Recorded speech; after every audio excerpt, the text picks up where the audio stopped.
I need to have my head in the game because I only have 2 camera batteries that aren't completely dead, and both of them only have 6%. So things are a little rough right now in Catherine world, but it's okay. Third, you may have noticed that I missed my upload day Friday, although probably you didn't because no one else notices this except for me. But I was at college orientation, and I just wanted to let you all know that I'm so excited to go to college. Like, so excited. I'm an English major, if you couldn't tell from my channel, and I am like taking a queer studies class and this class about American women in literature, and I just can't wait. But I need to get started because this camera's gonna die soon. So, as some of you may know, in the month of August, the Newt readathon is happening. So that is basically where we're going to take our Newt exams. It's this really cool readathon put together by Book Roast, who I will link in the description. But you have to, according to the books, you have to take your owls before you take your Newts.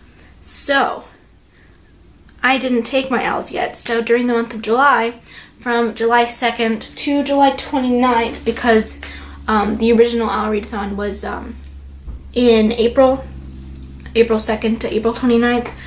So I'm going to be doing my owls this month. And then next month you will see my Newts.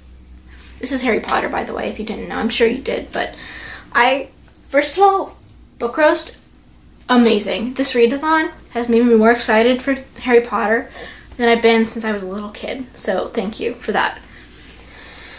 So I'm going to link in the description there's a lot of specific lists of like books you had to choose, but in order to get an outstanding, which is what I'm going for because I'm that kind of type A perfectionist kind of person, you have to sit and pass 5 owls, which for this means you have to read 5 books according to the categories.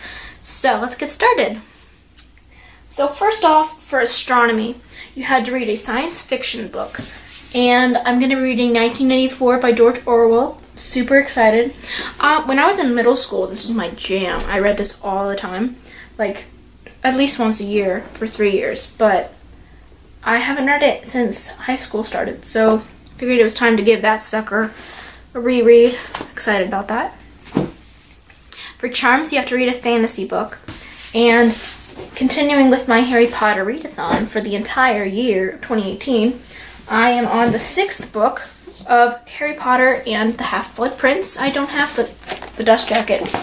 I hate the dust jackets of books, which I know is strange, but I just despise them for some reason. So I'm going to be reading this. This is, after the 3rd book, probably my favorite Harry Potter book, so you're definitely going to be seeing a review on this after I read the whole series again. For History of Magic, you have to read a historical fiction book, and I have been working on Beloved for so long, like so long, and it's just like it takes me, once you get into it, it passes relatively quickly, but I just dread reading it so much. And then you may be saying, Catherine, why are you reading it if you're dreading it? The answer to that is, me and my mom made a deal with each other at the beginning of this year. My moms gave me 100 essential novels to read but before you die. So my mom and I are reading 10 on the list each year together, and Beloved is one on that list. So I have some traumatic memories regarding Beloved because I tried to read it my freshman year with my classic literature club. Leave a comment if you want to see the story behind that, because honestly, the first 50 pages were so much that I had to like put it down, and I haven't been able to come back to it since I was 14. So tell me if you want to hear about that, because it's kind of a funny story. Muggle Studies. Did I just do that? Yes. Muggle Studies, you're going to do a nonfiction book, and this book is probably the one I'm most excited about. It is All the Single Ladies by Rebecca Traister, and it is about how women are more and more frequently becoming unmarried as the ages pass, and how that's affecting society. And that makes my little feminist nerd heart go pitter-patter. So I've had this on my shelf for ages, but I'm so excited because it's going to be, like, she's really good. And apparently this is one of the 100 notable books of the New York Times in 2016.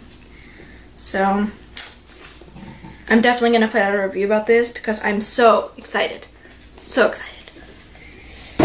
And finally, for Transfiguration, you either had to read a book about shape-shifting or a book with a cat on the cover. I looked for a book with the cat on the cover, but alas, could not find one. So I thought that it would be fitting to read every day since the movie's coming out soon, or it already came out, I'm not sure. I already read this, but it was a while ago, so I don't remember most of the details. But I'm pretty excited because I know that I enjoyed it when I read it. So, reading this one too. So those are my 5 OWL books. Now for a couple of life updates. I'm going to Seattle next week.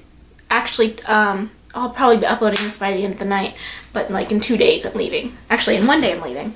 And I will definitely vlog that for you. This is, my mom and I are going as a graduation present, and I'm so excited. I love Seattle. Second, I'm gonna start playing dress up more, like dressing up like fictional characters, because having a YouTube channel about books just wasn't nerdy enough for me. I'm gonna link my Instagram below if you want to see some of those things that I'm working on, because I'm gonna work on a Hermione Granger one tomorrow before I leave for Seattle, and I'm so excited. So check that out below if you want to see that. And I think that's it. So that was my magical readathon for the Owls TBR. That's what I'll be reading in the month of July. And then booktubeathon starts the last week of July. So we'll see how that goes. But bye everyone. I hope you guys are having a really good week.